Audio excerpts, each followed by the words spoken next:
पण तेव्हा सगळ्यात पहिले मला जेव्हा कळलं तेव्हा कारण की सत्य परिस्थिती लोकांपर्यंत यायला पाहिजे म्हणून मला पत्रकारांना माध्यमांना माझ्या ऑफिसला बोलवणं आवश्यक होतं. मला हे माहिती आहे की मी त्याच्यावर अपील करू शकतो.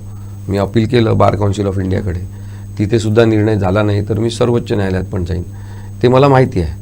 पण लोकांमध्ये जे पसरलेलं असते ते लोकांना सांगायला पाहिजे की हे चुकीचं आहे, बरोबर आहे. दुसरी गोष्ट अशी असते की एकदा निवाडा झाला, कोणी पण न्याय दिला, तर तो न्याय किंवा निवाडा दिल्यावर त्या निकालावर संपूर्ण न्याय निर्णयावर संपूर्ण लोकांची मालकी आहे. बरोबर. मग त्याचं ॲनालिसिस करणं, विश्लेषण करणं, त्याची चिकित्सा करणं, त्यातल्या चुका शोधणं हा लोकांचा अधिकार आहे. तसा तो माझा पण अधिकार आहे.